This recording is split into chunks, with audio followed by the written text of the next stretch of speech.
Hey everyone, I'm Caryn Solomon, and welcome to What's IGN Crushing On, IGN Africa's official entertainment podcast. I'm your host, and I'm joined as always by my producer and editor Rebecca Barches. So this is a show where we discuss all things entertainment and pop culture with a new guest every week.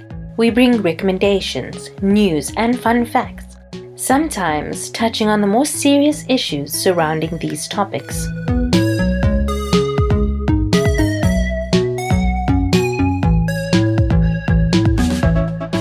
This week on the show, we were joined by Talya Goldberg. Talya is a creative director and strategist who has worked with many brands. She also runs a very popular newsletter, Curiously Curated. We spoke about the social dilemma, documentaries, and cults. But before we get to that, Rebecca, I don't know if you've been following South African news lately. Little bit. But there was huge drama at Tin Roof. Did you see this? Oh my goodness. I only saw like a couple of headlines, but I don't actually know what happened. What happened? Basically, like a whole lot of youngsters went to Tin Roof and I don't know if Tin Roof didn't adequately make sure that people were social distancing, but then again, it is a club. So I don't know. And obviously drinks are free, and quite a few people got COVID, including a large number of matrics and a teacher. Whoa. I don't know if the teacher's like family of someone that got COVID or the teacher was at Tin Roof. Well, I'm gonna... Yeah. Could have been either. But yeah, so the students, the matrics that got COVID can only write in June next year. Which means like a whole year has been delayed. But because of one night. So I was actually, so I know you know, but like two of my nephews are in matric this year. So I spoke to the one who was like mysteriously out. So I was like, I hope you went to Tin Roof. And he's like, weirdly enough, my friend wanted to go there after the COVID outbreak. But the reason he didn't go wasn't because of COVID, it was because he didn't have a lift. Imagine putting yourself at risk like that for Tin Roof, not even for like a liquor club. Okay, listen, it's a cool place. I've been there once. I've been there a lot, and it's never... Okay. I've been there mostly like between the ages of 18 and like 20. Okay. And 20 is even a stretch, maybe like 18 and 19 and a half. But it was never like, you never went out to Tin Roof. It's like you'd go to like Claremont and then it would be one stop because it's like free to get in. You know, maybe they'll play a nice jam and like, the drinks were obviously cheap. I would never risk my life for it, like in the middle of a pandemic. In your matric year.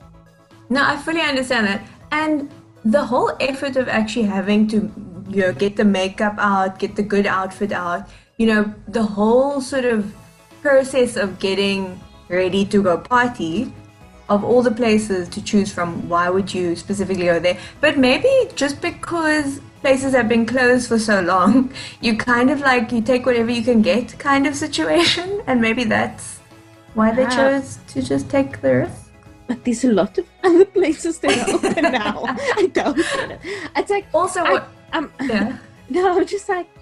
I don't understand, but like, I sort of maybe get, a once-in-a-lifetime type party situation, that like an event that's only happening once, then maybe risk your life. Maybe if it's a small place, nobody heard of, you don't know if it's going to survive the pandemic, maybe risk your life for that. But, I mean, this... Tin Roof is like a cockroach, like when the world ends, Tin Roof is still going to be there. Once your exams are over, Tin Roof is still going to be there. Yeah. So, go by your friend's house. I'm sorry. Put on a Spotify playlist. Invite the boy you like over. You know what I mean? You always have that one friend whose parents are kind of cool. So and there's a house to party at. There's a house to party at. Don't go to this...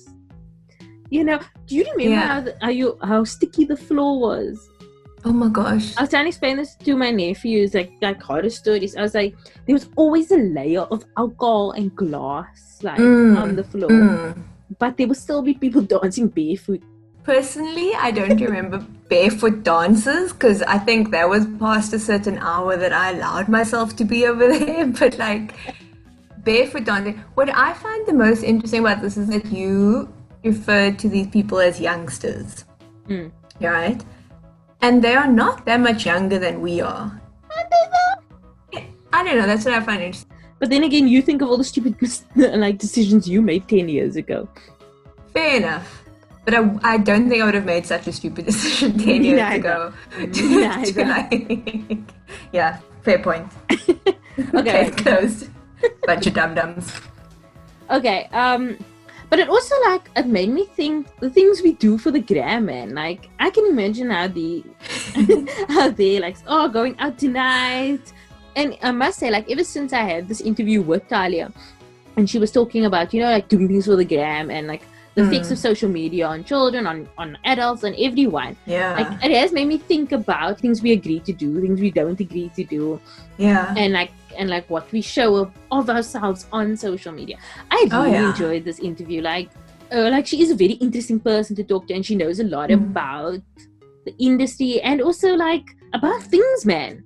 Like the girl is read, she has listened to podcasts, she has watched them, she knows.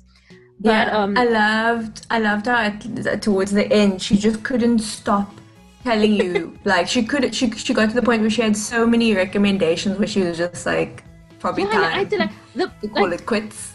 It was so easy talking to her, and I think I've had this problem with quite a few episodes. But like I think that's such a good thing. Where I got so like into the conversation, and I'm like, I have to be watching the time or else we'll be talking forever. Like I knew I could probably go on for another 2 hours, and I'll be like, oh no, we have to stop. So it was like, I mean, we got to the point where it's like an hour in and we only just got to her recommendations of what you should watch. Yeah, but that whole hour long of conversation was, at least for me while I was editing, was super interesting. Like, as you were saying, especially about social media and why we should just sort of be more cognizant of what we're doing on it and how much time we spend tweeting and Instagramming and stuff like that. And what the purpose is, like why we're doing it. And the link to mental health. Generally, no one shares something of like, hey, I just had a week of staying in bed and being depressed. Because, like 90% of the time, it's like, hey, I just got a new cute puppy. And that's one of the things I'm most jealous about. when people brag about their new puppies. Like, okay, cool, you got a nice car, yay, baby, yay, engaged. But when a puppy shows up, I'm like, oh, that's the life. Also, on that note, let's get into our interview with Talya.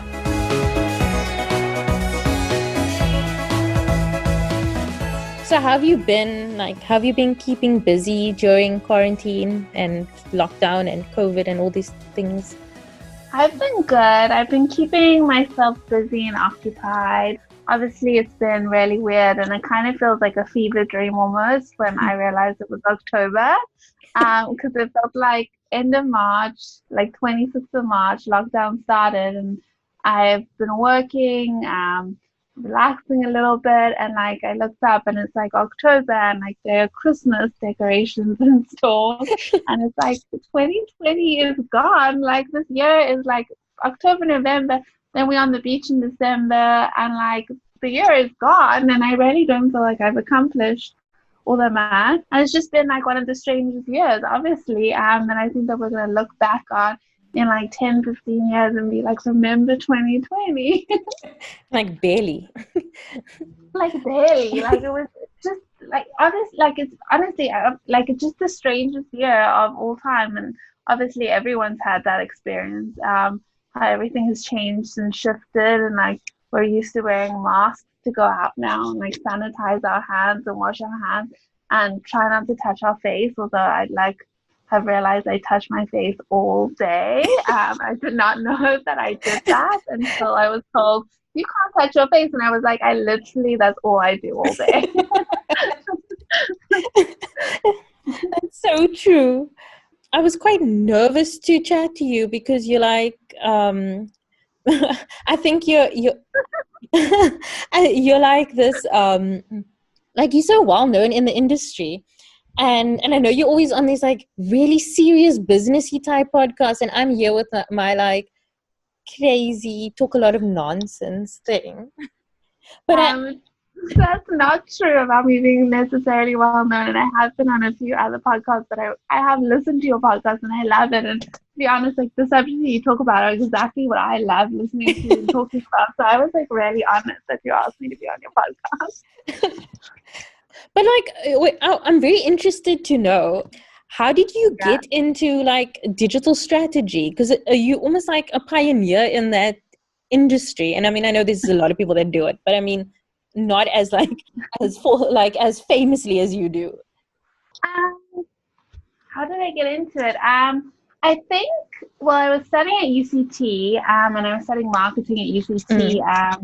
I wanted to study fashion, and anyway, I got into UCT. My parents were like, "Oh, you should apply and do like a serious degree, and then you can do something creative afterwards." Because I was always very creative, and I never got to do the creative thing afterwards. But anyway, you can still do it.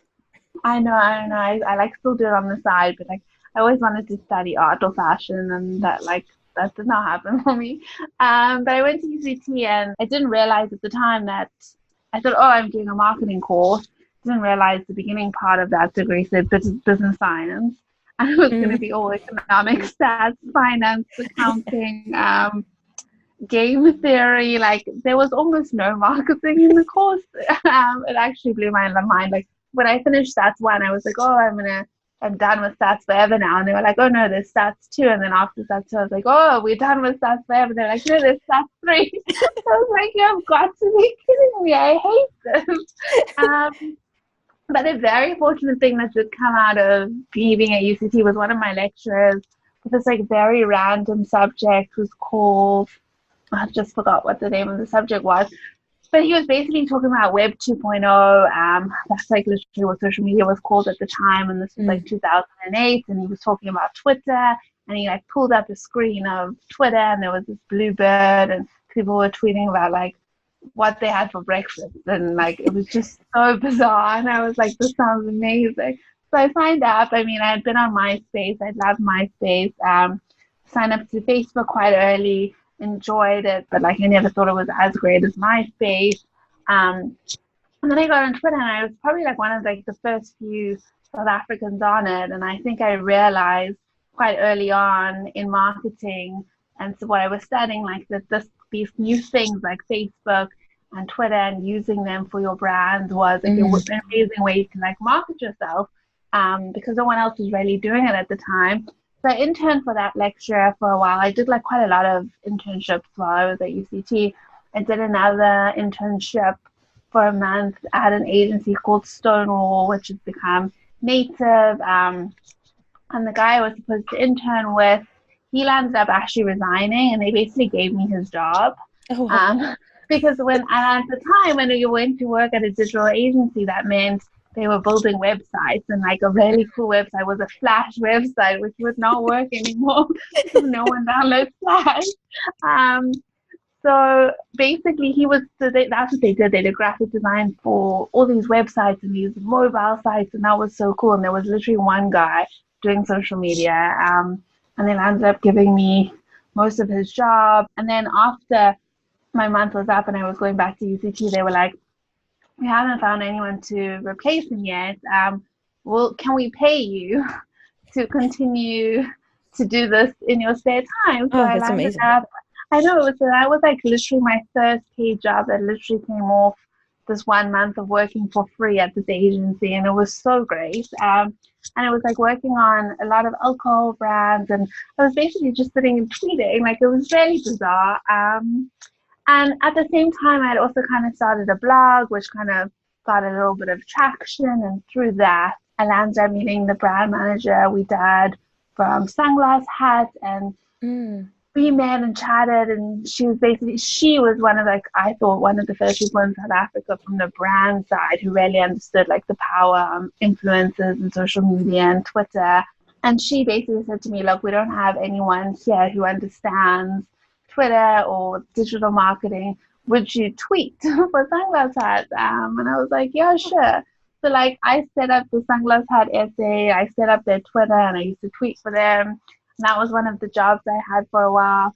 And then also I landed up at one point I was doing like the Mr. Delivery social media when they rebranded, and so like I got in very early when I was at UCT and could like really afford, like I say afford to work like that, but the truth was I was earning a lot of money, but the problem was I was sort of failing courses at UCT. And I was very lucky that my parents paid for me to do this amazing degree, but if I failed the course, they made me pay to redo the course.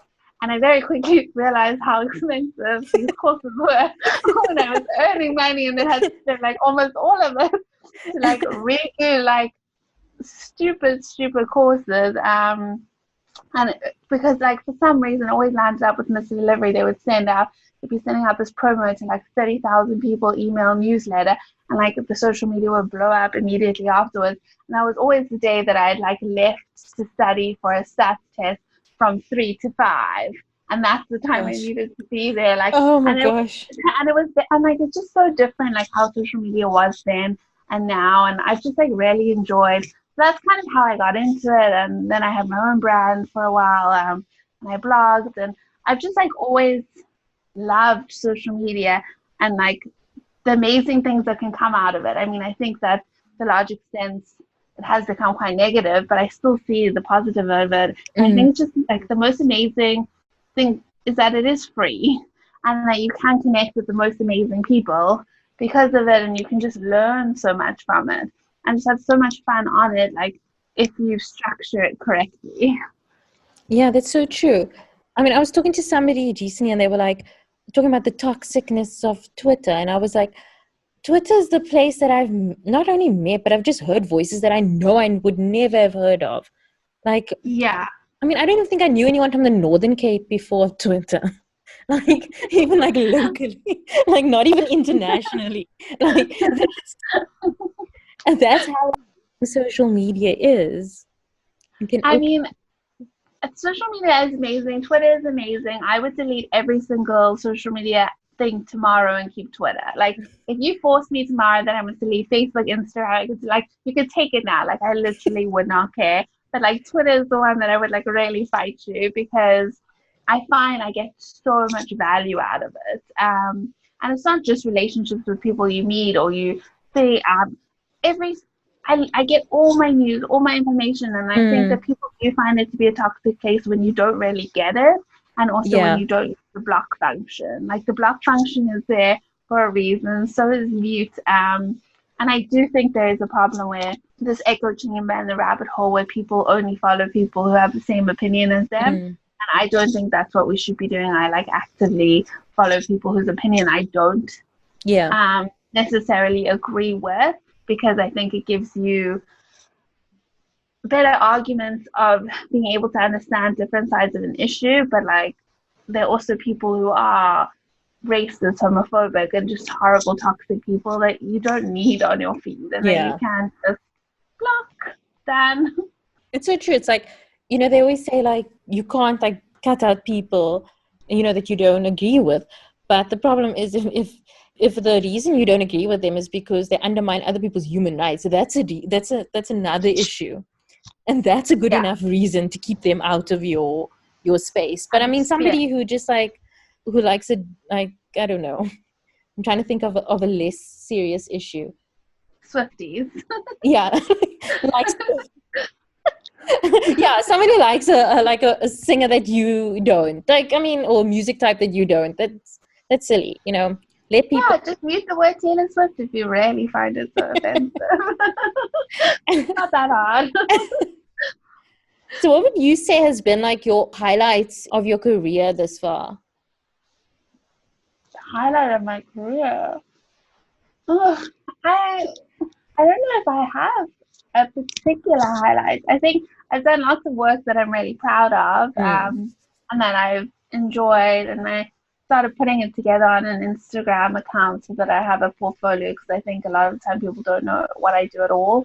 And I think everything that I did with Nifty, Nifty 250 back in the day, I'm just really proud of the fact that that came from pretty much my imagination and my partner Lucas, and that we really built something that people really responded to and resonated with.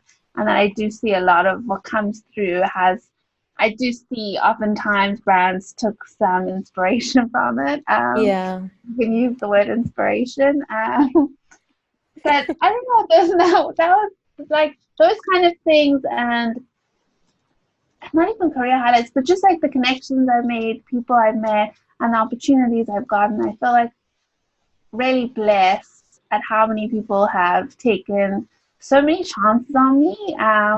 When I don't know what, like, I don't know if they had self-belief or they saw my self-belief or they just, I don't know what it was, but like so many people gave me so many chances when I didn't necessarily have a track record to prove that I should be like the head of digital marketing for this, or I should be the creative director of that. I didn't have any other than I could talk the talk, and I felt like I knew what was the right thing to do. But I was extremely young, and the fact that they gave me those opportunities, I'm just really grateful that I got them, and then I kind of just did them, and I just ran with it, because I've always had this thing. It's like, you get thrown in the deep end, you're either going to sink or swim, and I'm not going to sink. So I'm going to figure this out. I mean, there's Google. I was thinking, as you were talking about Nifty, like, well, when you still had the brand, I'd gotten like a voucher as a gift, and an entire wall of my childhood bedroom was like pictures that I'd printed. And I'm like, you actually created like a design style in people's homes. I like, honestly, that's like my best thing in the whole world. Like when I would go to someone's office, or I like made a new, like I met someone or a friend of a friend, I would go to their house and I would look at the fridge and there was a Nifty prints. Like that just like honestly was one of those things that like, I don't want to say like filled me with pride, but like it was really, really cool to see, because no one at the time was doing that style with the Polaroid. So like I knew it was Nifty. And like even the creamery, like we had a trade exchange with them where like they would give us ice cream in exchange for prints, and like the amount of times I would go into the store and see people taking pictures of the pictures, which is so amazing. What would be your ideal brand to work with, like dream brand? Anybody? My dream brand in South Africa for a very long time has been Discam. Oh wow. I mean, this game is just, I am obsessed with this game. I spend way too much money in there. I think everyone knows, like, you go to this game for one thing and you come out with 40. It's just, the prices are unbelievable. The stock is unbelievable. I think it's, I don't want to be rude about them, but I think it's terribly merchandised. There's not a good experience. Like some of the areas you go into, and it looks like they just threw things on a shelf. Yeah. And you just like, how? And some of the things are so random. You're just like, how did this land up in the store? Like especially like the bins as you like walking through the aisle, to pay. Like there's some random shit there, like random. But I've always been into like vegan and gluten free and sugar free. Like even though I'm not in like the healthiest space right now. And I used to be like obsessed with Wellness Warehouse, and I love Faithful to Nature. But even Discam, like their health aisle, like they have some really cool stuff. And I love looking at the packaging and the different products. And even their vitamin section, I just love, and like the beauty section, and they have lots of vegan, cruelty-free shampoos and conditioners. And I just love going to see what they have. And I just think like from their branding perspective, like they could just do such a better job than they're doing. Like I haven't had a TV in probably like 8 or 9 years. So I haven't seen ads in a very long time. But when like Cyril was doing the speeches for coronavirus, I was kind of streaming it on Showmax, and I was like SABC3, I think. And like there were some Discam ads in between, and I was like, wow, like is this it? Like it just could have been so much better. Like I think there's such great products. Like the prices are amazing. I don't know if you've ever looked at the Instagram, but like it really like, no, I didn't even know they had one. Yeah, it's very upsetting. Because like if you go and Google, like this game is owned by two very old married couple, as far as I know, in Johannesburg. Who've had it for 1 million years, and like their revenue is in the billions, their profit is in the billions, and it's like, we could do something so fun here. And then like my second South African brand, if I can't get this scammer, would probably be Clicks. Free the Tresemme hair saga. Just because like someone, I need to go there and I just want to go into a Clicks boardroom and I just want someone to explain to me why their logo is a unicorn. Like, where did the unicorn come from? I just want to get a backstory because I've Googled it. I've read on their website. Like, I've never found an explanation that would explain like how they came up with it. Like, it makes no sense. Like, they're a pharmacy. Why is it a unicorn? I don't even looked at the. I didn't even realize. But that's the thing. Like, whenever I tell people it's a unicorn, people are like, "What are you talking about?" Like, I never thought that it's a unicorn, but it really is a unicorn. It's not like a horse like Ferrari. It's a proper unicorn. Is Clicks also a South African band? Clicks is a South African brand, as far as I know. And then, like, internationally, my top 3 brands, if like I'm dreaming in the whole world, would obviously be Apple would be the one. And I'm like, Nike is my greatest obsession. I just think that everything they do is just perfect. Like, from the branding to the merchandise to the advertising to the people that sponsor. I think it's really interesting their influencer strategies, that they basically don't work with influencers at all, and they only really work with athletes and like DJs and people who are like quite fashionable or in the fashion set, but like for a very, very long time they have not worked with influencers. It's kind of started to change lately, whereas like I found Adidas is really going very full onto the influencers. But Nike is just my absolute dream. I think between Just Do It and that tick, that swoosh, I mean, like it's just perfect. It's just like there are no brands that are that perfect. And then like the third one that I'm really, really obsessed with is Louis Vuitton, just because there's a documentary called Louis Vuitton and Marc Jacobs, and you kind of see him go behind the scenes at Louis Vuitton, and the head office is in Paris, and then his office in Marc Jacobs in New York when he was working there. And it just looks like the most fantastic place because like budget is not a thing. And like anything artistic, any crazy idea you have all these amazing artists, designers, embroidery, silk specialists. They come in and it's not fashion, it's art. It's like what they present on the runway for these things are pieces of art made by like these people who have these crafts that have been passed down in French families for like hundreds of years, and everything is so beautiful. I think it's such a change from like fast fashion, which is not ethically made and it's not made to last in any way, and it's not really, I mean, obviously it's not art, it's clothing. So those are like the 3 brands that I'm like really like the most pretty much inspired by. I can see it. So I wanted to talk about the social dilemma. Yeah. Like, I honestly think that there's nobody better to talk about it than you. But so first one was like, why do you think this documentary like shook so many people? Like, obviously we've been talking about algorithms and social media and those kind of things, but after this documentary I've never heard like so many like normal people talking about how much social media affects your daily life. So why do you think it had that effect? Well, were you shocked by it? No, I don't think I was really that shocked. Yeah, that's how I felt. I was more shocked that other people were that shocked because I wasn't shocked. But I also do know that like all the topics discussed in the film are things that I'm fascinated by and I read a lot about. So there was nothing in that film that was new to me at all. But I do think, look, I do kind of have a problem with all documentaries at the moment. I think they just all extremely, extremely biased.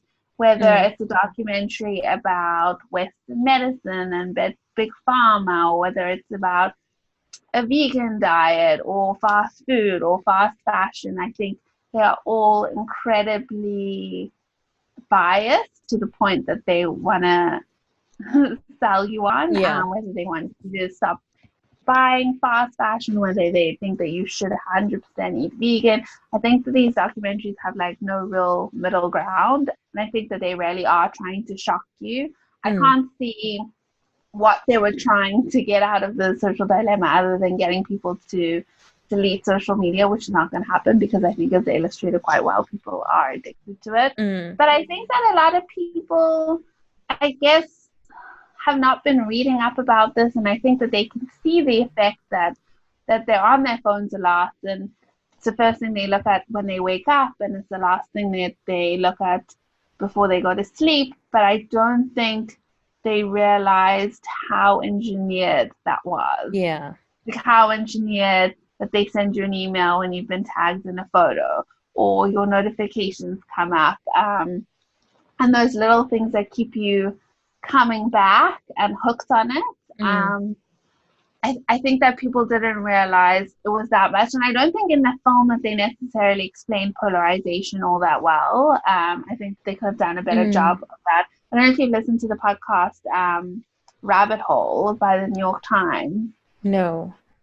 But it's really, really excellent, and it talks about this guy who basically watches his white American, kind of dropped out of college, maybe 21, 22, goes back to his hometown, takes a job kind of packing boxes, nothing too amazing. It's kind of like a little bit of a failure is his feeling. And he starts watching YouTube videos, and I think a lot of people didn't realize like kind of the YouTube algorithm and how they changed the algorithm, where they changed it so that you would watch for longer and you would stay on their website for longer. So how do you get someone to stay on a website for longer and not leave and be like, oh, I could go watch TV, or I could go for a walk, or I could do anything other than watch YouTube? And it was like, we're going to give you more and more insane content. So they were no longer showing you, they were really radicalizing people with this content that people really shouldn't have been seeing. Yet that was the content that was coming up. And I mean, I realized it a long time ago on my YouTube that I was getting recommended the craziest things.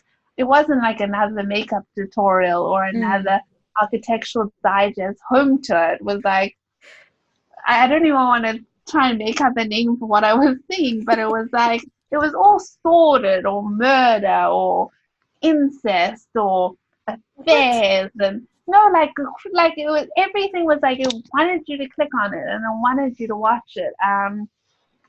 So I think for me, because I'm on social media and I work on it and I work on the brand side and I do have my own personal social media, I think that I'm very much aware of what's happening, and I try to consume content mindfully, and I try to create content mindfully. So I'm very aware of how all of these things work, where I think a lot of other people, it's a little bit, I don't want to say it's mindless, but they aren't looking so much at how the system is working. And I think when it's kind of put into an hour and a half film like this, and people see just the effects that it's having, if I was a parent of like really young kids who were getting a phone, I would honestly be terrified. Yeah. Because like I think about me having, I mean, I had MySpace when I was in matric and then first year, and we would take pictures on our little point and shoot like pink camera, and then I would go and I would I had the same one. And it was the best, and it was the best. But I would get home when I was drunk, and that was all cool. And then I would wake up in the morning, open the camera, put it on the computer, choose 40 of the best photos, not one, 40, and make a Facebook album out of it. But like, I only had, I don't know how many friends. It wasn't like thousands of people. Yeah. And I think the thing now is being able to go live. And they show that in the one episode of Rabbit Hole, and they talk about like that New Zealand shooter, and it's terrifying. Like, it's not even going live and being like, oh, let me and you have a chat. Like, it's terrifying what can go on live. And that when you're 16, 17, and you're making these like really stupid decisions, and maybe you're drunk or you're high or whatever the situation is, and you go on live and you say or do some stuff that you would really regret. I don't think that people at 16, 17, you don't realize that what you say and do can be taken out of context, and once it's on the internet, it's there forever, and you can't erase it. And I think people are going to have such big problems with employment and work when everything is Googleable now. Yeah. Like, that stuff didn't exist when I was needing to go get my first job. Now, if an employer wants to hire me, they can search me and they can find stuff. But I don't think that when you're a teenager, you're that aware of thinking about the future. So I think we went very off topic. Yeah. No, but it's so true. I was also thinking now, I was like, oh my gosh, I used to upload those like thunder.com pictures, but if it was ugly, it's fine. I'm not downloading that ugly one. Only if it looked like it's really good. I mean, that, and also, I don't know if you ever were a runner or have ever done runs, but like, they sometimes take pictures of you, and then after the run, you can go and you search like your badge number, and you're like, oh, that's a hideous photo. Definitely not downloading that one. But I think for me also, the part that I don't know about scared me, but I'm not a mom or anything, but how it affects children, like the part of the documentary with like the stage part where the girl was like trying to knock open the thing because she wanted to get hold of her phone. Yeah. Or like the boy watching the videos. I mean, I have a nephew who's about 13 who's obsessed with YouTube. And I do while I'm like, what's going to happen? Like, I don't know what he watches. I mean, I'm not his parent, so it's not really my responsibility. But I mean, I don't know what he watches, but also you don't know what route that might take. But then again, I'm also like, but I also don't want to look long for videos, Talya. I want my, like, I like the fact that if they suggest videos that are like similar to something I'm watching and I want to watch more, it's easier than going to go search. So in that way, I sort of understand the algorithm. Yes. I mean, so I think that was also, those things were scary. I think the other very scary thing in the social dilemma was the girl not being happy with her appearance. Yeah. And I think that we had like those filters on Instagram are a fuck up. Like those filters on Instagram, the fact that I can put it in front of my face and look flawless.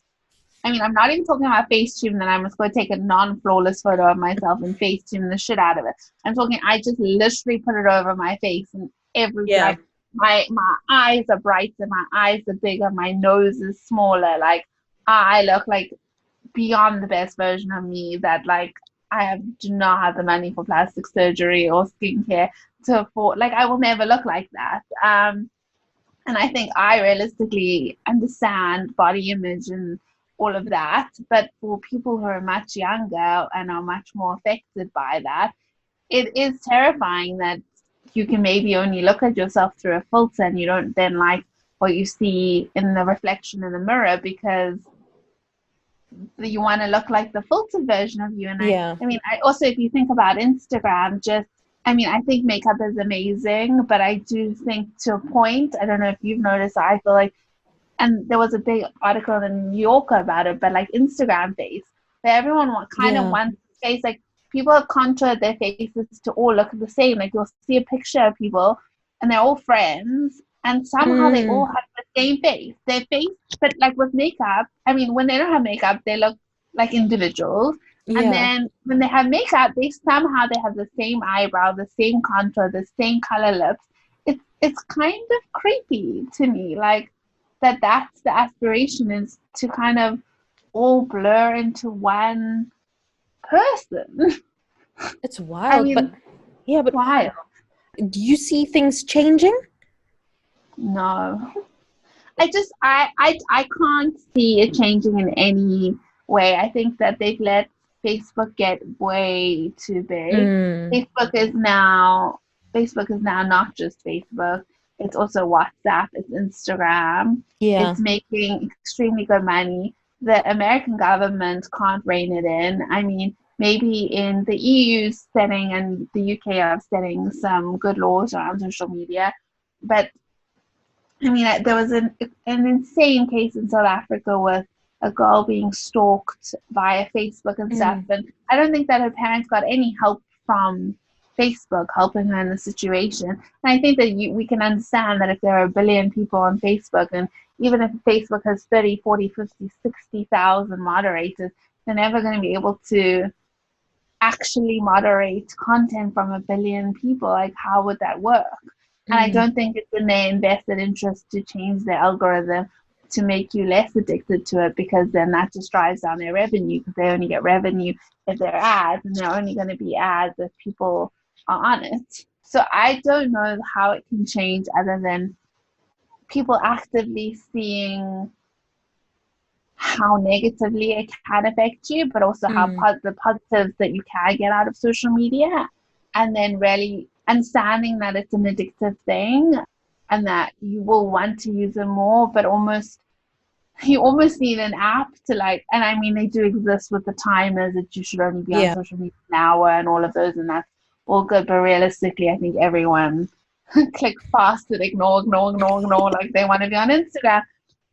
And I don't know, I personally know that the happier I am, the less I'm on social media. And the more unhappy I am, like when I'm not in a good space and I can be on my phone all day and I'm searching and I'm doomsday scrolling and I'm watching everyone else's so-called perfect lives. And it's making me less and less happy. And like when I'm really at my happiest, I'm out, I'm seeing my friends, I'm going for coffee, I'm busy, I'm taking a couple of pictures, which I post later. But I definitely, for myself, see the correlation between being happy and being on social media less, and then being mindful, like, well, I'm a grown adult, and I know that this affects me negatively. But I've just recently moved into a new flat that has a bath, which is like the best thing ever. And I've literally been leaving my phone on silent in another room and going and having a bath for like an hour and reading my book. And it's just so wonderful to not be on my phone all the time, because I do so much work on my phone also throughout the day. And just to get like an hour, because I've also found my attention span for reading books is decreased immensely. I used to be able to like devour a book. I used to be able to just take a book and like I would be done in a day or two. I couldn't stop reading. But then I never had a phone that was beeping at me constantly, or I never had Twitter to check, and I never had Instagram to check, and I didn't have all these, like, it's just crazy how many more distractions we have now. And I don't think it's necessary for the better. No, I'm the same. Like I'm a heavy reader. I always have been. But right now, especially during like this time, I've had to like set aside time to read. Like I have to like specifically make sure my phone is in a different room. This is my reading time, or else I will not read. Because everyone's like, how are you finishing a book? How are you finishing books? And like, I'm like, I can't not. Because you also have to realize that like, when you start a book, it's not necessarily gripping in the beginning. You have to stick with it for a little bit. Yeah. And before, we'll get a bit bored, or I wouldn't understand or something like that, and I would immediately reach for my phone. But like, I have to stop myself from doing that. But like, do you think that the pandemic made people more dependent on social media? Because my screen time has been like wild. I can't. Well, yeah, I mean, I think it has, and I think between all social media and then throwing in Zoom, I think that for people who are like our age or who had a job before, going to the office, or whether you're a freelancer and you worked at a co-working space, or you just went and sat at a coffee shop, however you worked, you did have some form of like human communication. And I think that's the most important thing, where the Zoom thing is so weird. And it's breaking up, and it's the whole thing feels so awkward, and you feel so isolated.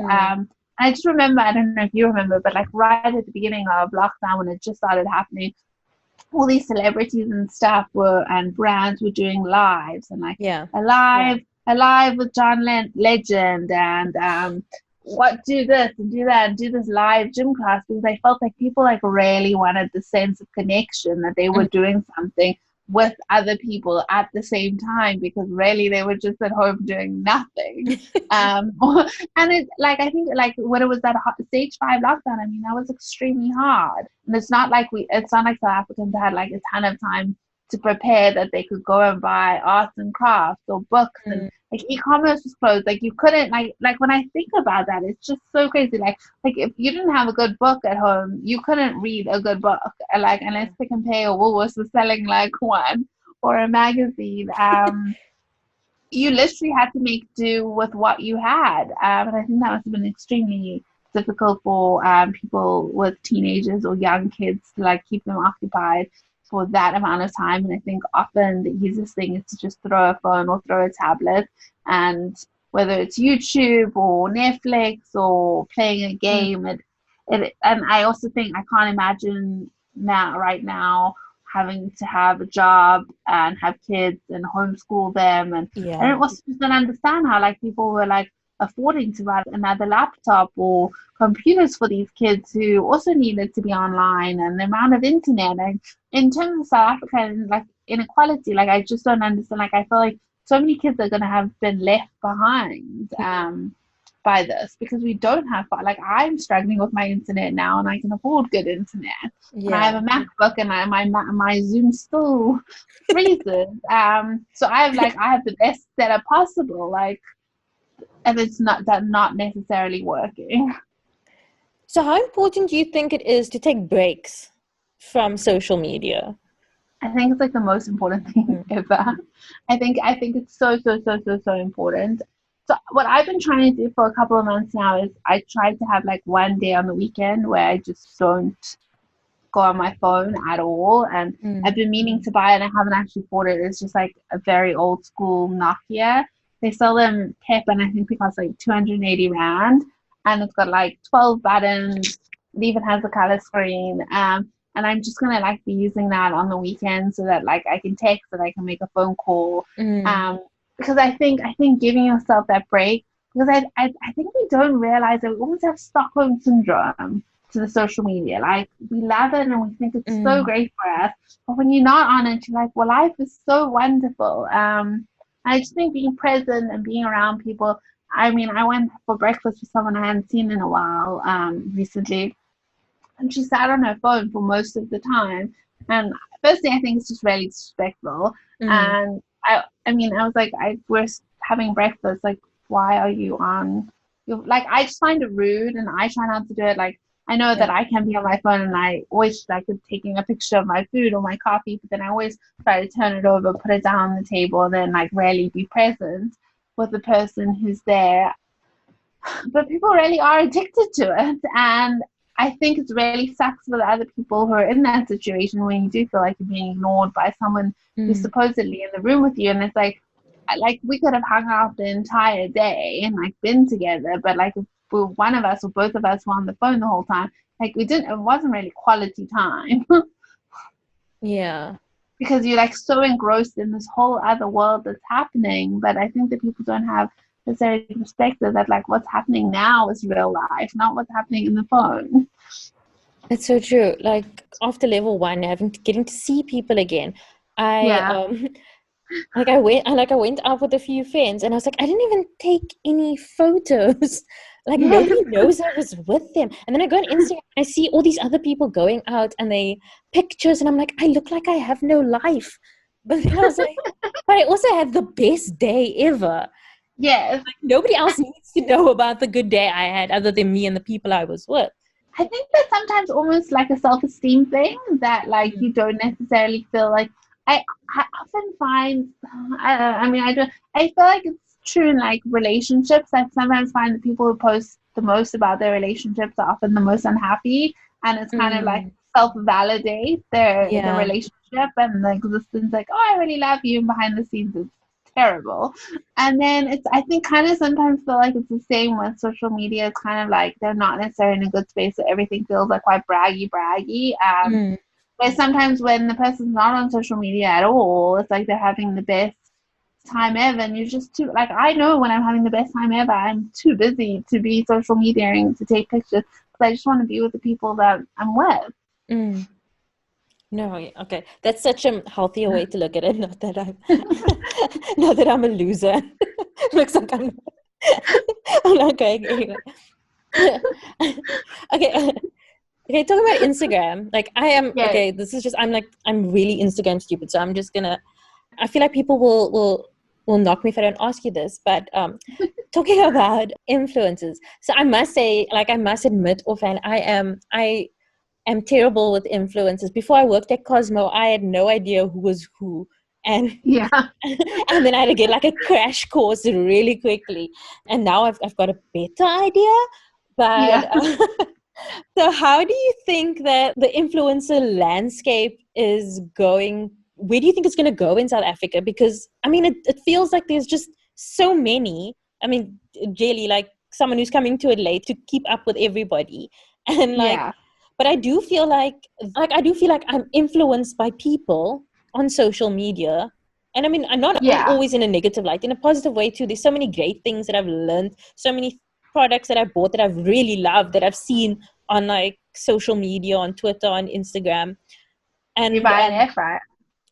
yeah, very close, very close. My mom has been nagging for an air fryer. So yeah, I think that's going to happen soon. Or a one pot. Instant pot, not one pot, instant pot. I think so I think there are like some very interesting things happening in the influencer space. I've definitely noticed in the last 2 to 3 months that a lot of the brands I was working with at the beginning of the year completely paused in March. Like marketing budgets were like, woo, like we don't even know if we're going to be able to pay our staff. We're not spending this money into marketing.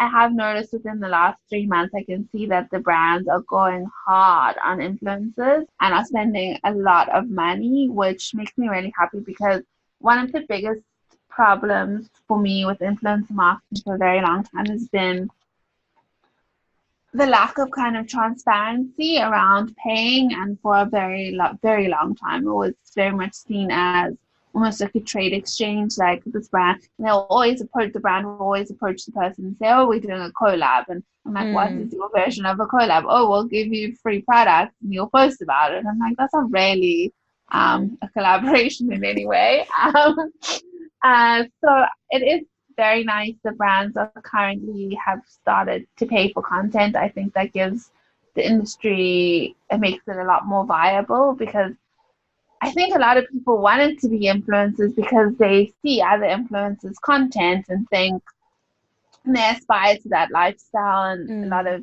younger and teenagers, like they all want to be YouTubers and are inspired by these YouTubers who share their insane houses and their cars. And the reality of it is that you have as much chance of becoming a successful influencer or a successful YouTuber as you have becoming like the next Serena Williams or Tiger Woods. Like there really are only a few people in every industry, whether it's tennis, whether it's golf, whether it's art, whether it's music, or if you look at how many musicians make millions and millions of dollars, like it's always going to be a handful of people. And the thing that my problem with the influencers for a very long time is that people saw influencers, and often they came from very affluent families or from wealthy families, and there was other money behind that. And I think people thought, oh, they're making so much money being an influencer, and they're going on this amazing trip and they're getting this and that. And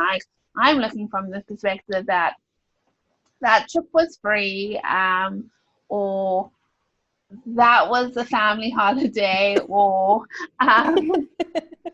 that clothing brand gave them a lot of free stuff. Also, back in the day, people used to go to places like Country Road and Witchery and wear the stuff and then return it. We won't talk about that. Yeah, no, that kind of stuff happened. And taking pictures of it, and it was very much me selling like this false kind of lifestyle that wasn't. And then a whole lot of other people got into it because everyone wanted that lifestyle, and they wanted these sunglasses and this trip and this car and to have this much money. And that's kind of a problem. And the other thing that I find kind of very strange and interesting about the influencer space in South Africa is a lot of the content is about, yay, I got a brand deal. Like, oh my God, thank you guys so much for your support. This brand is like, I'm working with this brand, and this brand is finally paying me and all of this. And it's so weird because if you think about influencers in America or the UK or Australia that I follow a lot in Europe, none of them are ever talking about, oh yeah, I just booked a campaign, even if it's to be like the face of Lancome or whatever. They just post the content because that's seen as a job. But in South Africa, it's been so backwards for such a long time in terms of no one has gotten paid, or the people who've got paid has literally been about 10 to 20 people who have been making really good money, while the rest of the people have very much still had a 9-to-5 job or a freelance job or some other side hustle. I've not been able to like necessarily make it a viable business. And I think that a lot of people thought for a long time that this was a viable business. But I've been pulling rate cards for some other brands, and it's been very interesting to see. I'm seeing this huge spread also that there are a lot of people completely, I don't want to say overvaluing themselves, but asking for an amount of money that is just wildly outrageous for the amount of followers they have and for the amount of engagement they have. Then I have other people who will send me a rate card and they want to charge 150 rand for a YouTube video, and like it's not necessarily my job. Like I'm speaking on the brand's behalf, so I want the brand to obviously get the biggest bang for their buck. But like I've often turned around and emailed them and I'm saying like you really could increase your price to XYZ or triple it or do this, and I said just please like increase your prices and send it back to me, and then I'll pass it on to the brand. Just because like I don't want them to also feel like, for me, like you can't create a YouTube video for 150 rand. You just can't.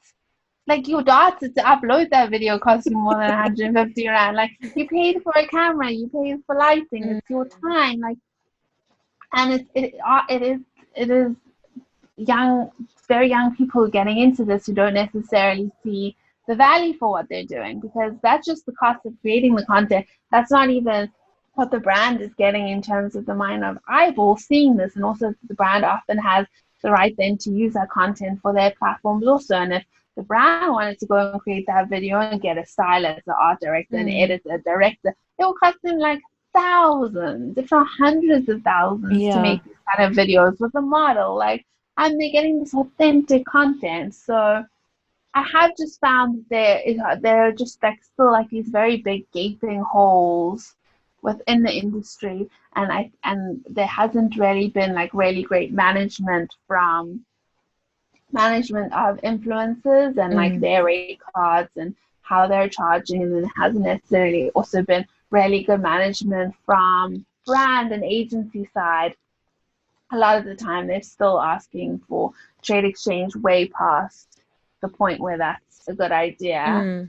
And I just do hope that once brands, especially I think now after coronavirus and people have been shopping a lot more online, when you're shopping online, it's a lot easier to prove sales, especially when there are coupon codes and stuff and referral fees and links that you can track how many times someone clicked, and you can really then actually measure influence. Because I think for a long time people have not been really measuring the success of their campaigns and whether someone, because often people have beautiful content and they get thousands and thousands of likes and they get great engagement, and that often unfortunately has to do with it's not unfortunate, but the person is very aesthetically pleasing. Like they are just a very beautiful person, and that's what people are liking, not necessarily that the person is influencing them in any way to buy this detergent or this bag.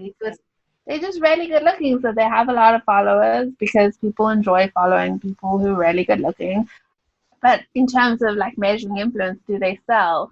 I don't think I think that still is kind of yet to be proven. And I think once the brand's starting to work out like who actually drives sales, like someone like Monera with the air fryer, like the fact that she's not sponsored to the hilt with air fryers like coming out of her ears is just insane.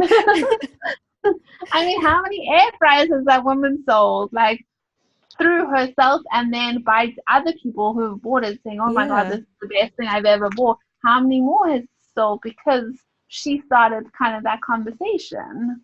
But it is like so true. So, I mean, yeah, you can't really judge influence by like how many followers somebody has. No. Because, I mean, there's people with like almost over like 100,000 followers who don't have that same sort of, I mean, I've seen people that do like follow for follows and then have like, like it's easy to get a lot of followers if you do it like that, or you buy followers. Buy followers. Like I remember finding out about people buying followers and just being absolutely shocked. Like that never even crossed my mind that was something that it was possible to do. And yeah, I mean, I think you can see very easily now when someone has bought their followers. But it's and I think that's why this industry kind of needs more people who've worked on, and I've started seeing it, a lot of people who've worked on kind of the influencer side of things and have done it from their own perspective, and are creative people starting to work at the agencies or with the agencies and really being able to craft really good briefs and really understanding like, oh, if we pay this person, like these are the results we're going to get, and this person really is actually influential. Not someone who bought like 50,000 followers. Yeah, no, exactly. Let's talk about Curiously Created. So why did you decide to start it, the newsletter? Why did I? Because I get bored really easily.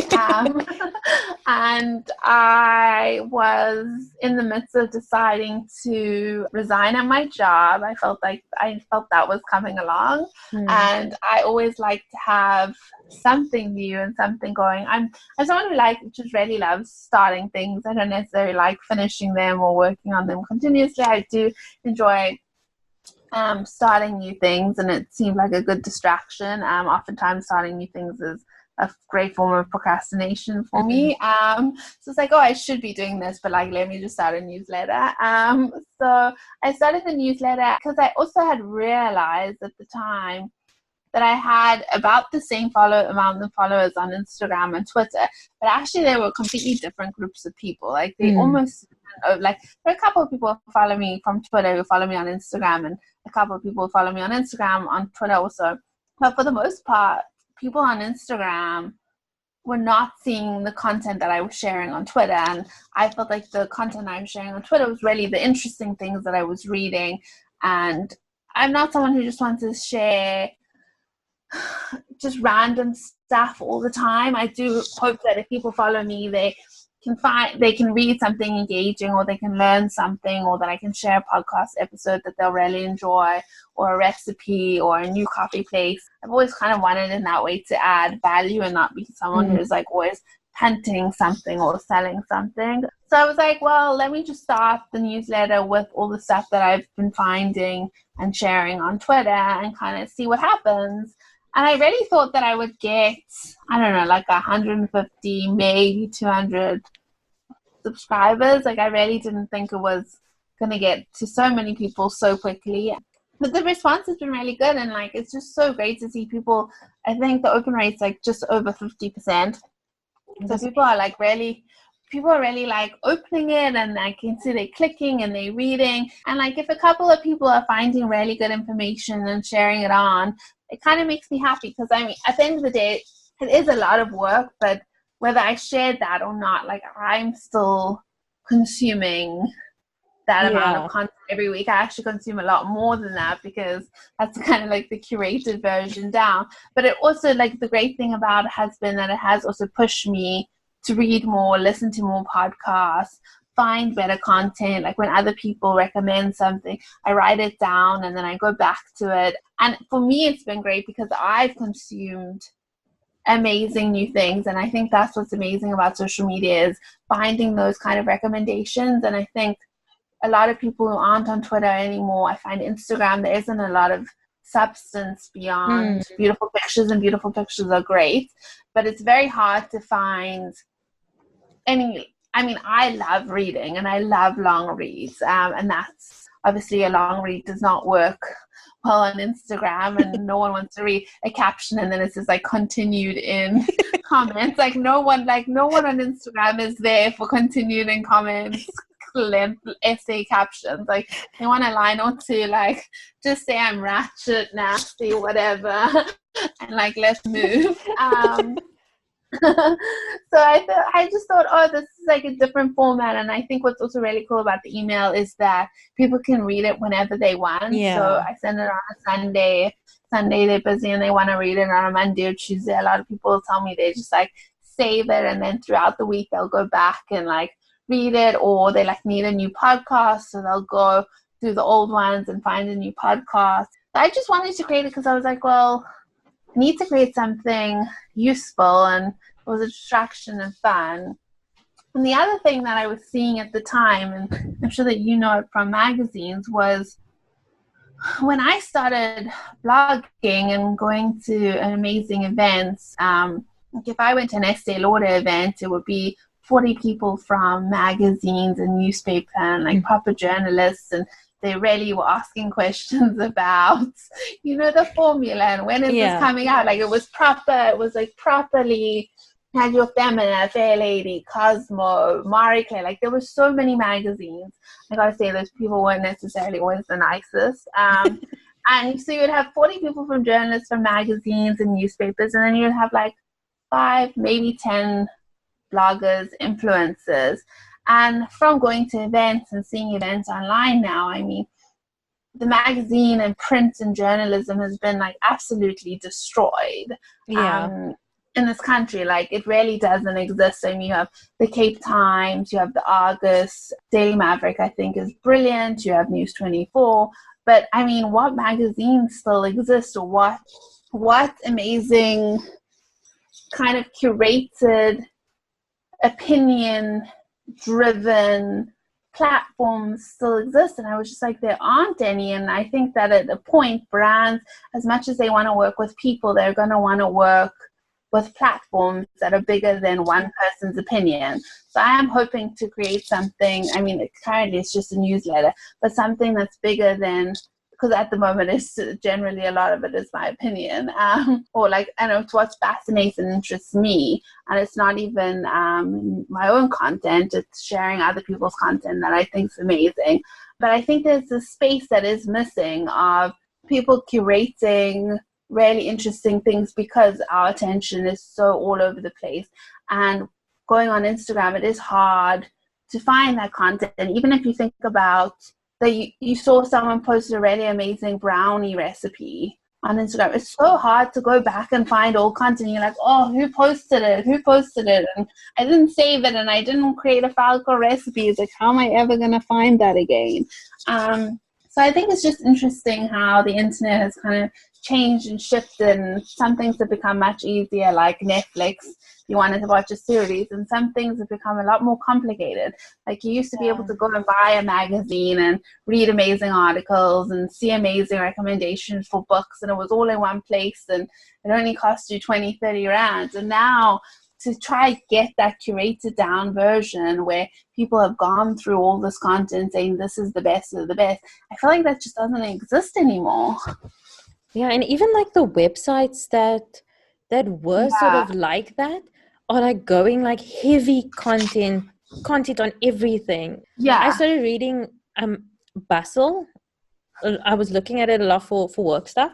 And it started out and it's great, and it was curated, great content for like, you know, women in their 20s and probably more 20s, but like women, like young adults, and it was so great. But then they just started wanting to do everything. So like a TV show would come out and they will have an article on anything possible about that TV show. Like I didn't watch this Emily in Paris thing, but like you know, they'll be like, what happens after Emily goes to Paris? Where did she get that one hat? So like, you know, it's very specifically SEO driven. Yeah. But also, they just need the content. They need people clicking all the time so they can sell ads. But it's like if I want to go there and I want to read about Emily in Paris, I have to read 50 articles. Like it's like it's just too much. Whereas I think like too much. Like Hello Giggles back in the day was so great. They used to like I felt like every content piece was written for me in all their verticals, and it was just so well curated, but also changed, became so much more like obviously SEO. And I understand it, but also it's like you're right, there's no space where you can go to and feel like, you know, I'm now going to sit down and this is content for me. and everything's going to be good. Exactly. Like absolutely every piece of everything that you read, and it's the same for me. Like when I'm going and finding the content, like there are lots of, like I read the New York Times, I go to the Atlantic, I go Wired has amazing articles. There's a lot of shit on Wired.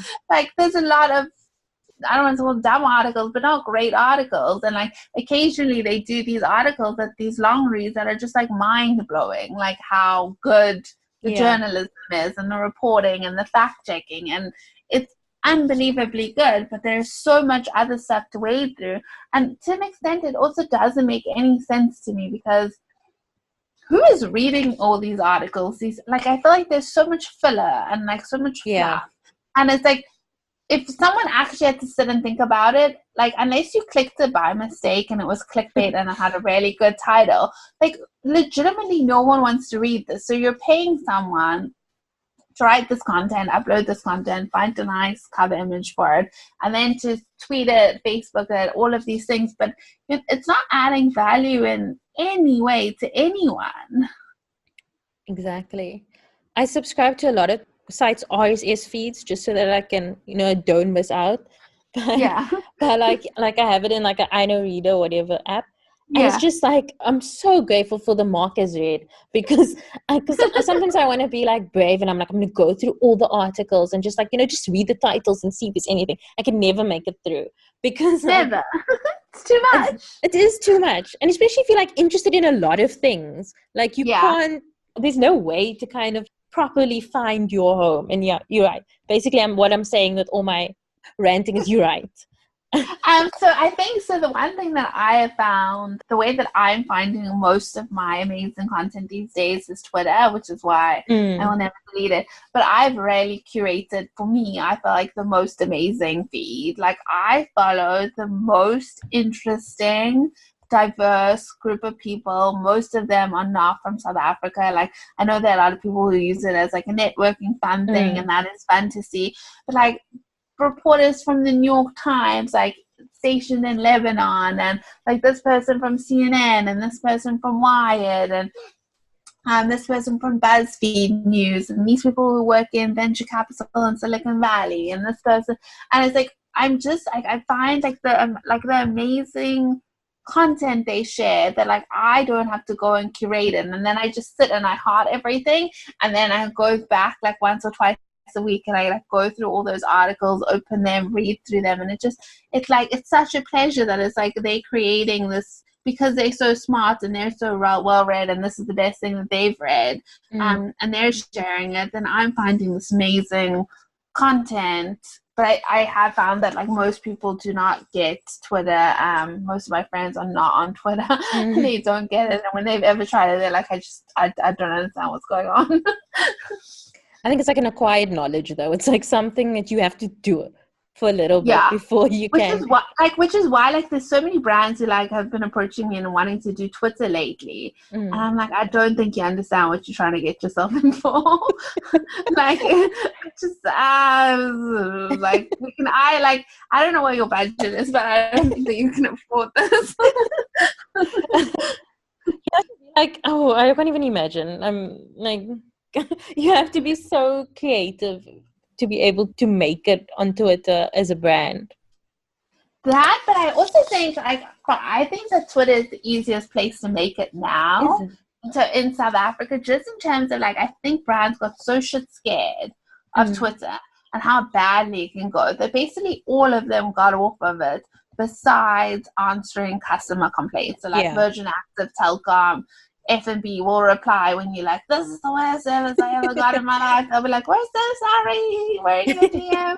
But like, I have not seen any South African brands. I mean, maybe Nando's is still doing it, or Chicken Licken, and always does a great job. But I'm not seeing any South African brands really do anything on Twitter. And I think to actually use it, not necessarily as you tweeting, but to find the influential people in their spheres in Twitter, and almost like back in the day where a brand would send a PR, like a press release to influencers, and literally like build a relationship with these like really influential people on Twitter, because there's some people who have like 20, 30, 40,000 followers, and like it gets retweeted and shared, and insane reach that you can get. And I think you can get much better reach than Instagram, which is no way, like you can share it to stories, but you'll never get that volume.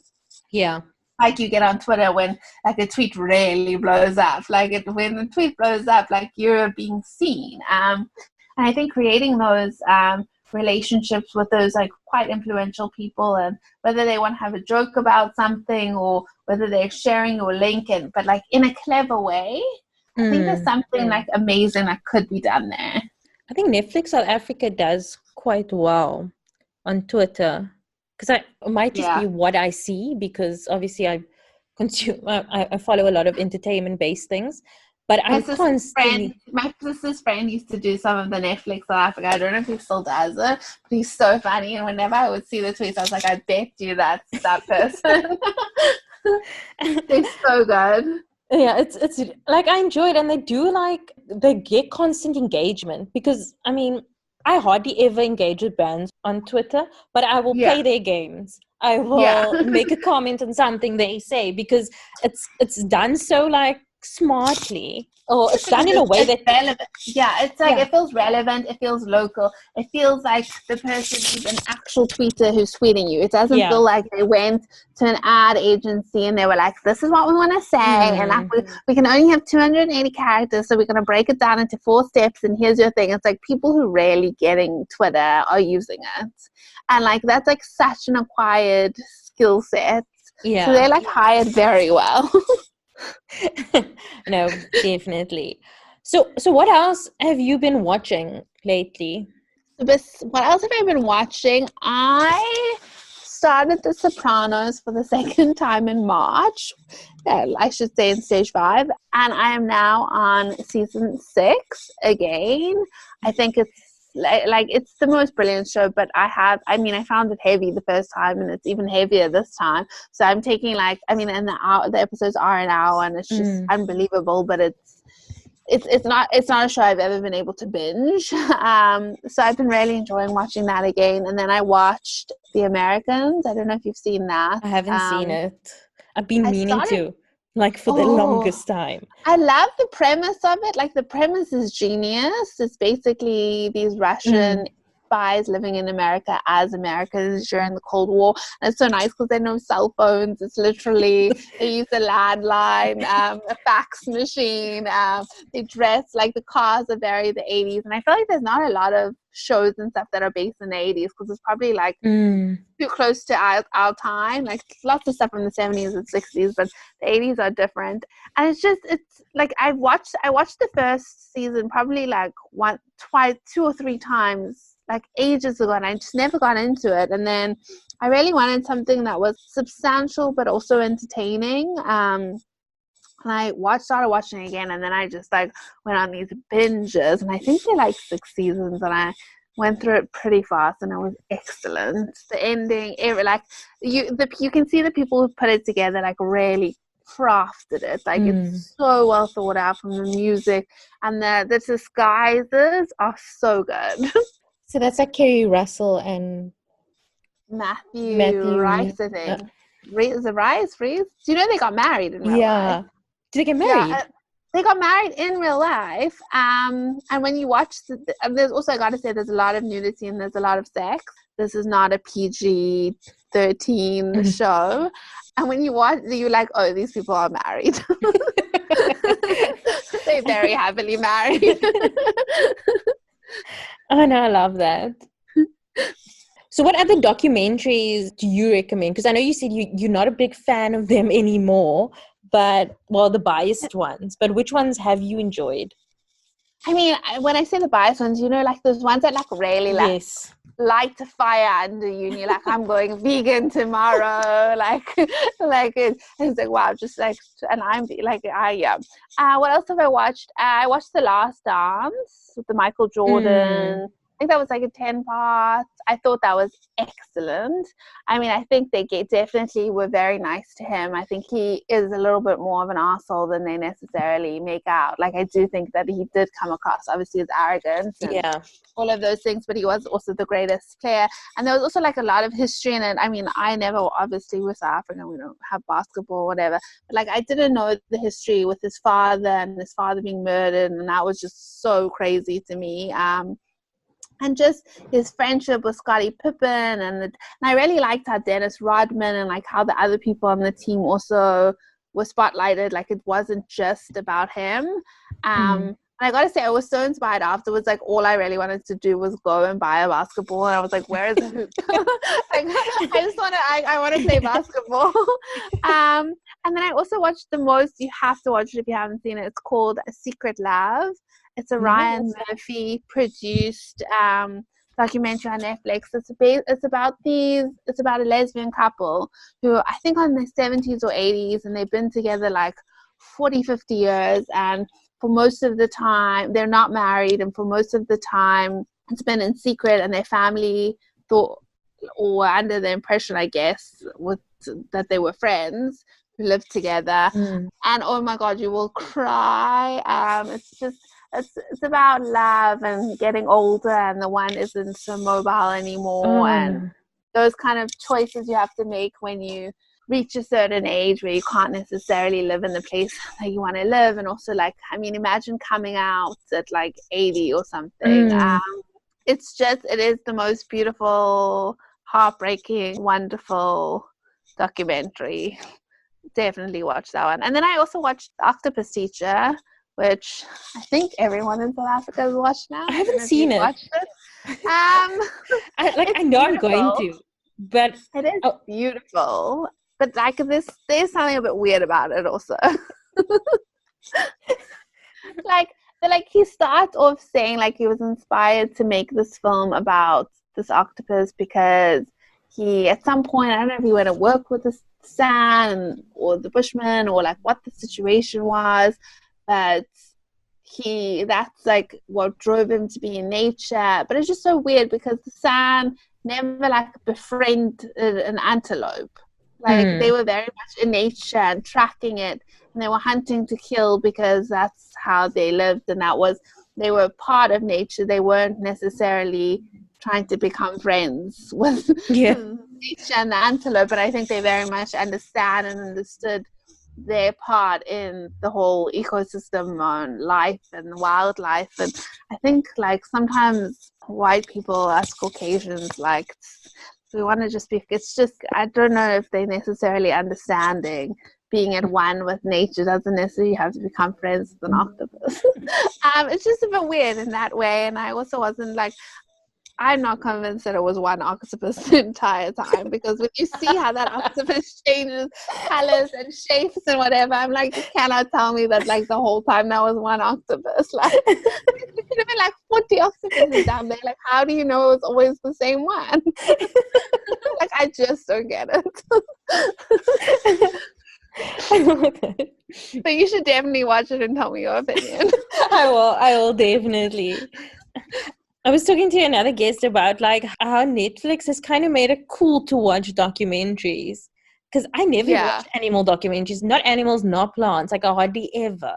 Not plants. You know, because I really never seen a plant documentary. I watched like I don't know. I mean, Chasing Carl. Yes. Okay, yeah, I've seen that one. I was like, bio was my second worst subject at school. Let me not expose myself. No, I watched that and I was bawling for that movie. And I'm like, this is not something I would watch ever. But because Netflix kind of like promotes it to you, but I also feel like it's good. Like, even though it's not something that algorithm-wise I would watch, the fact that they promoted it, I'm like, oh, let me just try it out. And it was amazing. And the same thing is like, so many people are talking about this octopus thing. I'm going to end up watching it. I know myself. And I think what's nice about a documentary is like, it's generally entertaining, but you also learn something. Yeah. like a movie is just pure entertainment generally, where a documentary, like you really can like generally like they're beautiful and you also are just learning. I mean that coral one, the Chasing Coral, like really shocked me. Like I really didn't know it was that bad. I don't know if you watched a documentary called Blackfish about the killer whales at SeaWorld. I mean, I've always loved documentaries and I always seek out documentaries. I mean, I don't know if you watch also the Amy Winehouse one. Yes, but like documentaries, like they make me feel a type of way. Like they really do. I mean, also I don't know if you watched the Ava 113. Yes. I mean, it's just like you never would have like. It's so much easier. It's so much easier to consume it in a documentary when it's been edited like that. Then, like, it's very hard to get people to read books about these kind of things. Yeah. Or, I mean, we have podcasts now, and I think the podcast format is amazing. But I think documentaries, you really can tell such a powerful story in a very short amount of time.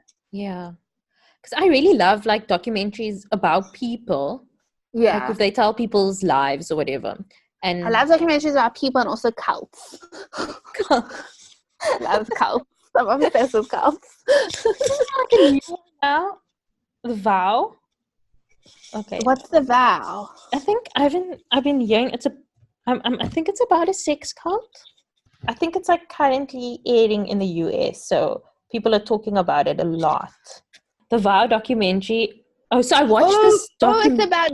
I know who it's about. I've read so much. I watched the thing on Showmax. Have you seen? They had like a Showmax. I haven't.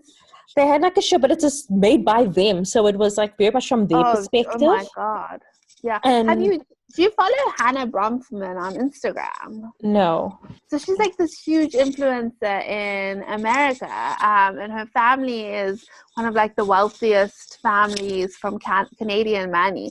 And like I think it's like her step-aunts are like two of the women who gave this guy like, I think it was like $65 million or something. And that's why they were like, could continue going for such a long time. And she's like this really cool influencer that everyone follows. And I was like, literally this cult is like so close to like, I've listened to some podcasts about it and it's truly crazy. Even from his perspective, it seemed crazy, man. Like, I couldn't. It always seem crazy. Like that's kind of why I find them fascinating. It's just how people get into them, and obviously from the outset, it never seems that crazy. Else people wouldn't join. I sometimes feel like it doesn't seem that crazy, but the person was always like a narcissist or a psychopath or whatever the situation was, and then they like as they get more and more power, they just get more and more power hungry. Like I'm listening to this other podcast called Short Creek, and it's about I've just gone blank on what his name is, but I think they're like the fundamentalist Mormons. And it is just absolutely wild, this podcast about like what they believed in. And then this guy came to power and he was just so much more strict than any of them had ever been before. And it turns out he was also, I think, marrying and sleeping with 14-year-olds. And he eventually got arrested. But a lot of the people in the community thought he was framed because in the past they had not really gotten along with law enforcement and they still believed him. And it's just, and while other people are like, no, he broke my family up, he tore us apart. And it's like, how does this, they've always been this small religious group, like how do they come back together when they can't even agree on if this guy was good or bad? Oh my gosh. Yeah. But I'm going to listen to that. It's really good. But it's so interesting the way people's minds work. Like with all of these, I listened to a podcast on Manson. It was so interesting, like how in depth they went, and I was like, this guy really, like for me, I just can't. Like, you know, some of them are like highly educated, have a lot of money, and you can kind of see it. But Manson, I was like, he's just a mess of a human. But it was so interesting how he got this group together of people that were like on the fringes. You have to read a book. I read it last year. It's called Chaos, and I just googled it to get the full name. It's called Chaos: Charles Manson, the CIA, and the Secret History of the 60s. I read it last year, and it's like not a complete book in that like he doesn't really necessarily come to like definitive answers of this is 100% what happened, but they basically think that he may have been involved in like mind control with the CIA and the CIA doctor and psychologist who Oh wow. he like they were all Charles Manson and this very famous psychologist were like basically at one point based in the same building.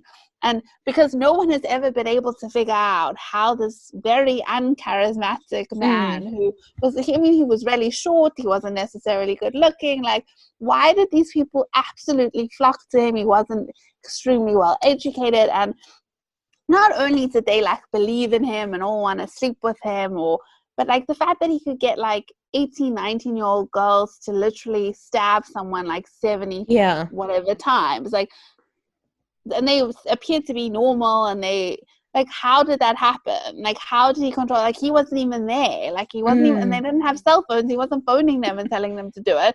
Like, they literally went on their own, seemingly on their own accord, and did it. And it's a very fascinating book, and I highly recommend it. Yeah, okay. I've written it down. Definitely gonna check that out. So, okay, wait, I have to wrap up. What would you say is your all-time favorite series? All-time favorite, Sopranos and The Wire. Okay. I don't know if you've ever watched The Wire. No.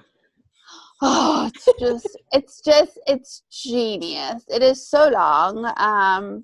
But basically every season, it's basically about drugs and poverty and kind of the vicious cycle of drugs and poverty, and why people who are stuck in that are not able to necessarily get out of it. And each season focuses on a different segment of it, so you're always following the same characters, but one season will focus heavily on the police, another season will focus heavily on the docks and like where the drugs are coming in, and another season will focus very heavily on schools and education, and then another season will focus very much on like the young up and coming drug dealers, and then the kind of drug dealers who graduate and are running the other younger ones, and like the poverty, and like, and it's genius how he put it together from all these different people's perspective, and it's just the corruption and everything that goes involved in who's making money and who's not making money, and the whole thing with the war on drugs and how much people who were taking crack or heroin at the time were seen as these complete failures of society, where I think now when you look at America and you see like the opioid huge problem, I feel like they don't treat those kind of people the same as they treat someone who was like taking crack on the street. And I think they very much now are like, oh, well, that person is addicted and they got it from their doctor, and they see it from a different point of view. But at the end of the day, it's all drugs, and people are addicted to it. And the cycles of poverty that keep people selling drugs, buying drugs, and not being able to leave that environment, and how it's pretty much in part like the police can keep taking down like individual drug dealers here or there, but they're never going to topple a system where there's such huge demand for it. And also in terms of supply, people want to sell it because they can make more money than they'll ever make, working at a restaurant or working anywhere else. And then also the sense of power that you get, and it's just, and the corruption is, it's excellent. I highly recommend The Wire. Have you seen The Deuce? I think it's made by the same people. Why does that sound so familiar? I don't think I have. But it's probably not as good, but it's also like, well, it's about the porn industry. And is it about Times Square and stuff? Yes. I haven't watched it, but I've been meaning to watch it. Like, I don't know the reception to it, but I loved it. Like, I thought it was brilliant. Okay, you need to watch another book recommendation that I have to give you not to watch. It's called Thy Neighbor's Wife, and it came out in the early 80s, and it was an absolute scandal when it came out. But it basically explores like sexuality in America, and like literally from the like advent of like nudie magazines to porn, and how it was outlawed, and how Hugh Hefner started Playboy, how much money he was making, and it kind of works up to a kind of free love society in the 70s, and swinging and non-monogamy and all of these things. And I read it last year, and it's such a good book in terms of the history of like all of like what was going on behind the scenes. Yeah, no, it was so interesting. Like, and they also talk about the police. They talk about politicians. Like, there's like an aspect on that, because and it has a lot of the same actors as The Wire as well, I think. And then you do cross it definitely to watch the brothels. They going into like porn, how porn was created. They talk about the HIV crisis, because it goes like 70s and 80s, and excellent. Even though it has James Franco, excellent.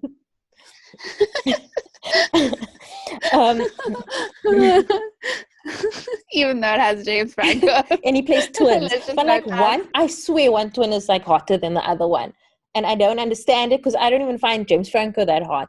But like, I am so confused by that, because the only person who's played twins successfully, I'm sorry, is Lindsay Lohan in The Parent Trap. No one else has done a good job of that. Mary-Kate and Ashley. They are actual twins. I know. They didn't have to try too hard. I just remember watching The Parent Trap as a kid and being like, she's the greatest actress of all time. I think it took me like a minute before I realized that there was one person. So, I mean, why, like, as a director, why would you go to so much trouble just to find twins? Like, the fact that they were, like, so obsessed with her, they were like, we're going to reshoot this entire thing twice. What an effort. It is quite wild. Like, I'm CGI, that was must have been involved. And actually not the same age as her. I feel like they are. Like, they could have just used them. But they did do, like, a lot of movies, so maybe they wanted something different. Shame they weren't the greatest actresses. But they made bank. They made bank with those home movies. I don't know if you ever watched. They had one called It Takes Two, which was one of my. That was like their best movie by far. I mean, it was basically an album of The Parent Trap. Oh, I was obsessed with that movie. But like everything they did after that, and like when they went to like Rome and Paris, like it was all really cute, but it wasn't. But I actually kind of find it so fascinating when I look at like the young influencers today. Like you look at like Charli D'Amelio and her sister, and like Addison Rae, and like they basically trying to recreate in a way like that Olsen twin franchise. And then after the Olsen twins, and like how they had Miley Cyrus for Disney, like how much fucking money Miley Cyrus must have made for Disney as Hannah Montana and the Jonas Brothers. Like, and what I think is so cool now is that people aren't giving up their name and like licensing their face to Disney, and Disney's making like $5 billion off it. Like that they really like owning their own platform and products, and at least that they can own. I mean, because the Olsen twins, it was genius what they did. Like they were so ahead of their time on everything. They were, because I mean, like with those little movies, they just made money, and then they had so many different products. They had books. They had like they did CDs even, and then they had cosmetics. And they had cosmetics, and they had things that had their like own clothing line from Walmart. Yeah, I think it's so amazing how they were able to take that enormous success, enormous fortune that they made, and like seemingly become well-adjusted adults who have the most amazing fashion line and are taken quite seriously for what they do, and produce beautiful clothes. And it's like, I mean, that's generally not the end of the child star story. To become like, and like, I mean, they're still famous, but they're not followed and hounded. Like, it seems like they get to live like a nice life.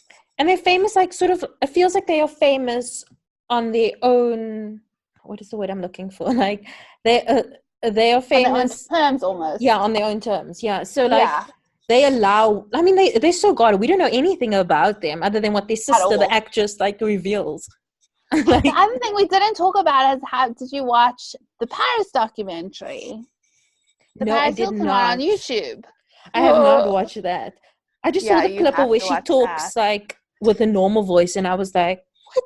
I love The Simple Life. So I think like the level to which you need to watch it is just like, I watched it thinking, oh, like this is a joke. I'm gonna watch 5 minutes, and like I cannot sit through a documentary that's so self-indulgent about Paris Hilton and her life. And it turned out to be something completely different from. I was not expecting any of the twists and turns that happened in that documentary on any level. And I think what's good about it is that I think so many people who watch it will see through not necessarily the trauma that happened to her, but the facade of fame and people thinking like she's made it because she's rich and she's skinny and she's beautiful and she has from the outside it looks like she has absolutely everything she could ever want. And then when you take a hard long look at it, like she doesn't have any of the things that she wants. She has the money and she has the looks and she has the fame, but when it comes to relationships and trusting people and those things that keep you warm at night are things that she struggles with. Okay, I'm gonna watch that. I've written all of the stuff you said down, even though I'm gonna listen to this again. I still wrote it and like don't forget. But I've written down the juices in big. Without the S, the juice. The juice, okay, the juice, not the juices. Just a juice. But just look for show with James Franco playing twins. That's Maggie Gyllenhaal. And is Maggie Gyllenhaal in it? She's actually like a producer and stuff on it as well. I love her. Yeah, no, she's excellent so in it. Like, but yeah, it's a really good show. But thank you so much for being on the podcast. Like, I really, really appreciate this.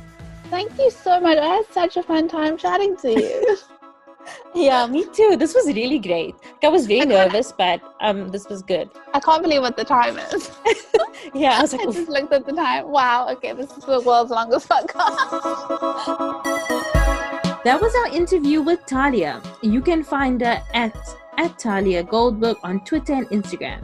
You can sign up for her weekly newsletter, Curiously Curated, at curiouslycurated.co.za. But before we head out, as always, what have you been crushing on this week, Rebecca? So this week I haven't watched much, but I've been watching Brooklyn Nine-Nine as like a way of keeping me company while I was doing other things, just because I was quite busy. But it's still, for me, it's still such a good show. And it's well written, it's funny, witty, and stupid at the same time. Who do you like the best? I actually think Holt is my favorite. Yeah, I thought so. I think, yeah, because he's just like, huh? Who's your favorite? I think I like Terry. Just because he's such a softie, which I guess we got used to him in Malcolm in the Middle as the father. Oh, you mean everybody hates Chris? Everybody hates Chris, yeah, that's it. I was like, okay, this is like, Malcolm in the Middle to one. Yeah, but I mean, you know what I mean. And making my way downtown, White Chicks. And in that time, he hasn't aged either. At least in my mind, he looks exactly the same way he did 20 years ago. Did you see that episode where Amy, I don't know if she thought she was pregnant or something like that? Mm-hmm. And she and Rosa kept like whispering to each other, and Teddy thought that they were making fun of him, like his daughters make fun of him. Like Cagney and Lacey make fun of him.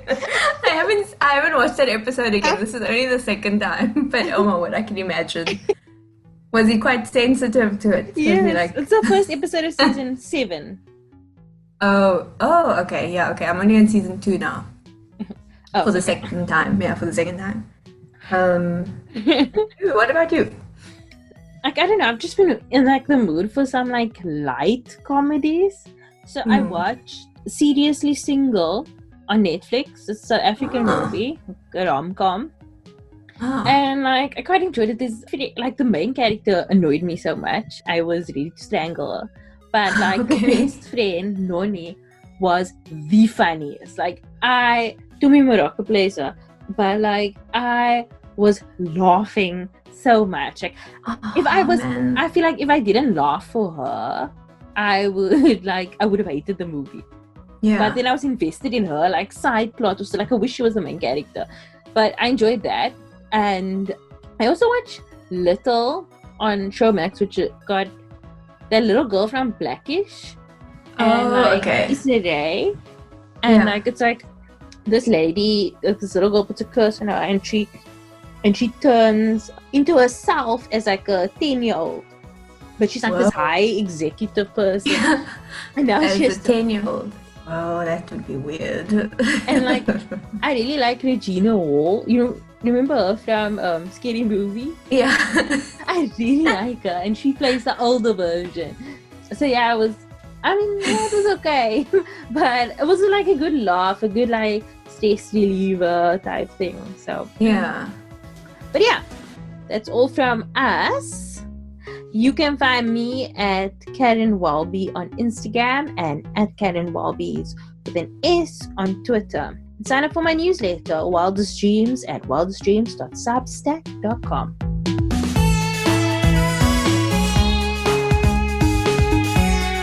The podcast can be found at Crushing on Pod on Twitter, Instagram, and Facebook. You can find more information about this and all our other episodes at our website, crushingonpodcast.com, and send any feedback to crushingonpod@gmail.com. Join our Facebook group, Crushing On Club, where we chat about the show, celebrity news, recommendations, the whole shebang. Let us know what you think about what was discussed in this week's episode by sending us a voice note or email to crushingonpod@gmail.com. The show is produced by me, Caryn, and Rebecca Barches. The show is edited and engineered by Rebecca Barches. Our logo was designed by Latifa Maroof. And the show was created in partnership with IGN Africa. If you like the show, tell everyone that you can, any way that you can. Keep up to date with all our episodes by subscribing to the show on Spotify, Apple Podcasts, or wherever you get your podcasts. And please rate and review the episodes on Apple Podcasts, as it helps others find the show. We'll be back next week with another in-depth conversation with a pop culture lover. See you then!